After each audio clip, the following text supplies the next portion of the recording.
Original question: does eating meat hinder spiritual awakening? Lots of good answers already. So I will do my best to not repeat. Christian answer: clean natural foods are important. But first, a spiritual awakening does require a person to be clean, righteous and holy. All without pride, ego, supremacy, arrogance and entitlements. All which is only seen and accepted by God only. There is a reason why sackcloth will be the clothing of the witnesses. They will be sinless and/or flee from all sins.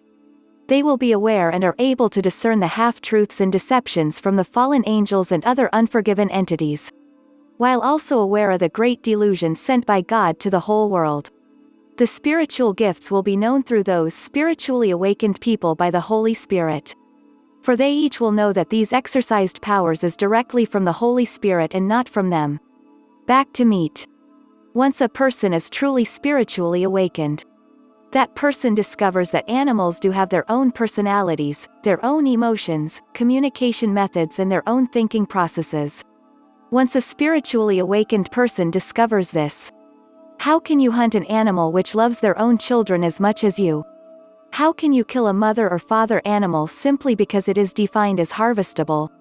After all, isn't our spirits or our true selves confined in the bodies of these human animals? For even Balaam had an intellectual conversation with a donkey once the angel present opened Balaam's eye.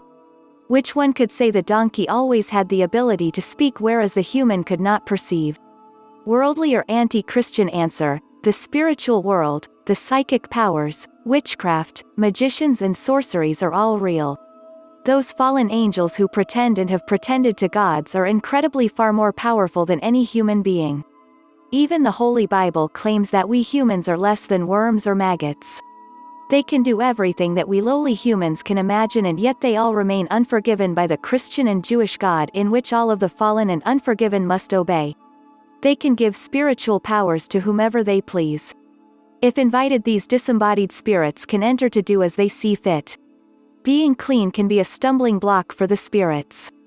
When the spirits encounter a human which is taking into their bodies any alcohol, drug or mind-altering medication, no matter the legality or cultural acceptance, the spirit can gain entry and begin to do as they will. Even commit terrible acts with their new human host. Then when the human host goes to jail, the spirits leave as their evil fun is now gone, leaving behind a human who has no clue why he would ever do such a terrible thing. But that former human host will sit in jail until they die or is executed. Foods are also important, as even the meat contains the spirit and life blood of the animal. The meats and blood dedicated to the gods and then consumed is similar to a blessing of the foods. As far as those who do become spiritually awakened absent of the Christian and Jewish God, avoiding any meat is unimportant, including human meat and blood cannibalism, which has been sacrificed to the gods, in which those gods may reward their most dedicated followers with additional powers. That is until their gods get bored or abandon you or decide to let all of you perish. Even if you have been their perfect obedient slave, the gods will manipulate the emotions and will humanity so as to cause humanity to decide to kill ourselves or just yourself by your own human hands. Because the final intent of the fallen angels is to end all of humanity. That is the unforgiven ones and fallen angels' bottom line. The end of humanity. Check the histories around the world for more evidence. If I may get a bit personal in my answer here for a moment or two, I have been on every side of this question through the decades. I was a strict vegetarian and did 10-day fasts. I have worked with herbs and juices and this and that and you name it. I did the toxin cleanses and would have taken a shuttle to Andromeda if I had to. I was in high school when I began this experimentation. My mother was always asking me why I couldn't be like other girls. I experimented with a variety of concepts when it came to eating, being truly devoted to doing all possible pathways to purify my body.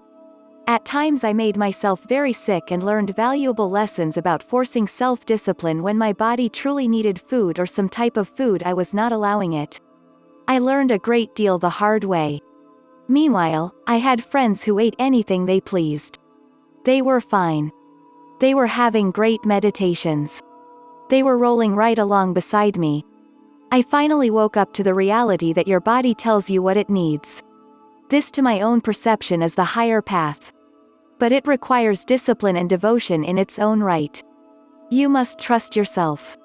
Sometimes you actually do need that piece of chocolate. There is something to what you crave. One must be conscious in the moment and learn to listen to the body, which initially takes a bit of effort. Listening to the body is a matter of feeling it. Feel the cells in every part of your body and ask them what they need. Soon it just takes no time at all. And if something doesn't taste good, even if it should, toss it. Your body truly is telling you something that mama just didn't know yet. One must watch and be aware of how the body responds to foods. Discomfort, feeling low, blue, agitated or nauseated etc., after eating them could be a sign that the body is being challenged, not nurtured by what you are eating. And food allergies? That goes without saying. Your body is highly intelligent. Every cell within your body is ingenious in its form and function and has total memory of the initial blueprint of what creates a healthy physical structure. It is ingenious in its ability to be in synergy with all other cells and functions. It knows what it needs and wants. These cells do communicate with you. Some follow strict belief systems based upon their religious affiliation. I however perceive this to be controlling and forcing all to follow what can be healthy really to only a percentage of them. Still they will experience and learn. Again, my goal is not to judge. Your belief that something can harm you will possibly be more harmful to your body than the thing itself. What the mind is focused upon, it empowers. On another note, there are other issues to consider as well. I myself have a very difficult time with animal cruelty. It utterly does me in, and many have been the times I have bent over weeping at the sight of it. Not to judge this issue as one of the hardest things I attempt to accomplish, even though I know the animals are also more than their physical bodies and would not forever be bound to their pain. Still I cannot stand it. My work is cut out for me. I humbly must accept this challenge and strive for higher love born of seeing the bigger picture. Still I believe animals deserve all of the love and respect we can possibly fathom. We live here with them, not to dominate, but to learn and share and coexist. It is we humans who have not en masse learned this, one of the simplest lessons of kindness, decency and respect.